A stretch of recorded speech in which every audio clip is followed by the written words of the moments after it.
The First Punic War was all about Sicily. The entire island was a prize worth fighting for. This was a place with fertile lands, strategic harbors, and most importantly, lots of silver mines.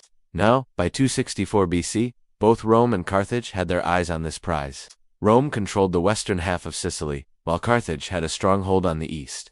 The rest of the island was basically a patchwork quilt of independent city-states. So here's how things went down. Rome was like, hey, we own this part of Sicily, but Carthage was like, actually, we own this part. And then there were these smaller states in between being like, what's going on here? Do I look like I'm made of silver? But anyway, when Carthage expanded westward in Sicily, they ran into some trouble because Rome wasn't too thrilled about it. Things really started heating up when Carthage teamed up with some Greek allies, invaded the tiny state of Messana, and got a bit too close to the Roman border. Messana, being the smart little state that it was, sent out some SOS signals to their buddy Rome, which sent them over the edge. Rome went from 0 to 100 real quick and declared war on Carthage. Now Rome was like, we're gonna invade your eastern part of Sicily, while Carthage was thinking, okay, cool, we'll take your western part. They each gathered their forces, set sail, and landed in the eastern part of Sicily. As soon as they hit the beach, Rome was like, alright, let's do this thing. They charged forward, weapons gleaming in the sun, ready to take on Carthage. But guess what? Carthage was prepared. They were well equipped, had a solid plan, and gave Rome a tough time. One major difference between the two armies was their fighting styles. Romans were those heavy hitters, heavily armored guys with shields and swords, while the Carthaginians were more of the light and swift type. They relied on speed and agility instead of heavy armor. Even though Rome had a bigger army, Carthage held their ground. It was a stalemate. Both sides were determined to win. It was at this point that Hannibal Barca, son of Hamilcar Barca, entered the scene.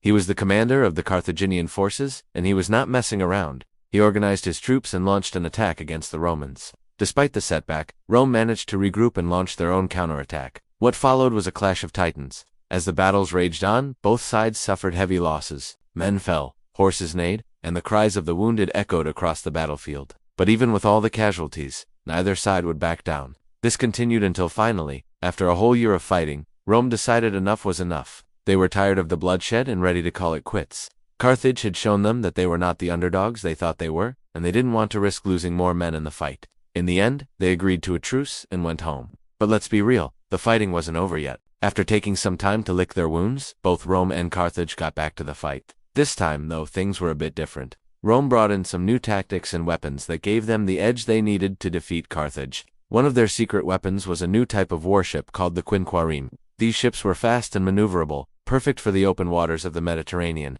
The trireme had 3 banks of oars on each side, making it faster than the usual 2-banked ships used by other navies. The Romans also introduced some new weapons like javelins and hooks that could be used to board enemy ships.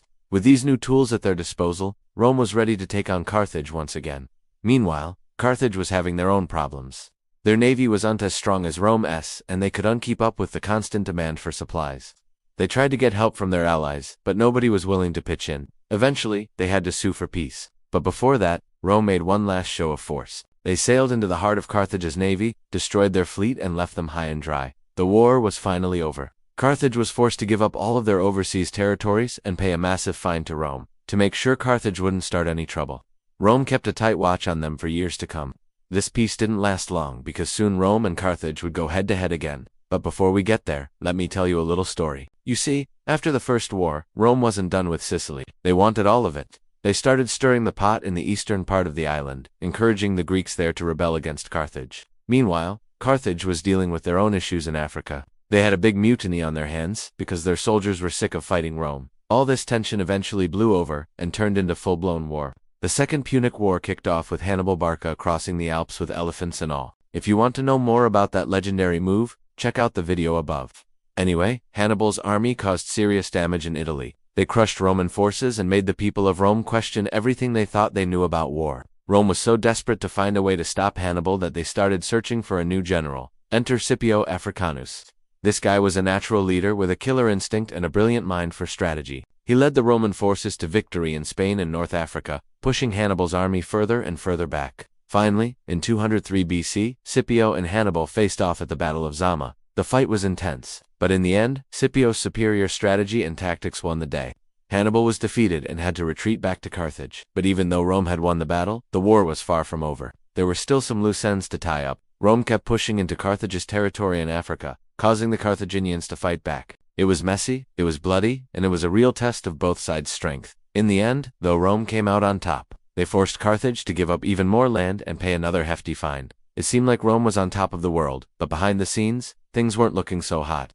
Rome was in debt up to their eyeballs, and their treasury was completely drained. The fighting had taken a toll on their economy, and they needed a way to make some money fast. Enter Gaius. This guy was a Roman politician who wanted to fix Rome's financial problems. He proposed a plan to take over the western Mediterranean and turn it into a Roman province. This meant that Rome would collect taxes from the people living there and use that money to pay off their debts. Now, this wasn't a new idea. Rome had been expanding its territory for centuries, and they were no strangers to collecting taxes from conquered people. But this time, they had a bit of a problem. They needed to get past Carthage to get to the good stuff. And as we all know, Carthage wasn't exactly thrilled about this idea. The Third Punic War was on from the start.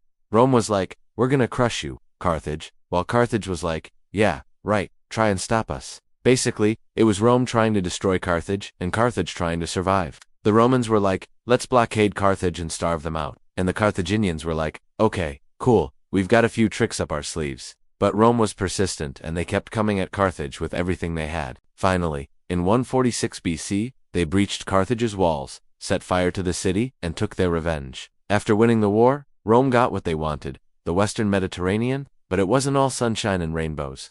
The war had taken a toll on both sides, and Rome was no longer the powerhouse it once was. The fighting had drained their resources and weakened their military, and they would never be the same again. So there you have it, the brutal tale of Rome and Carthage. Who do you think had it worse? Let us know in the comments. And don't forget to subscribe for more epic historical tales. Thanks for watching.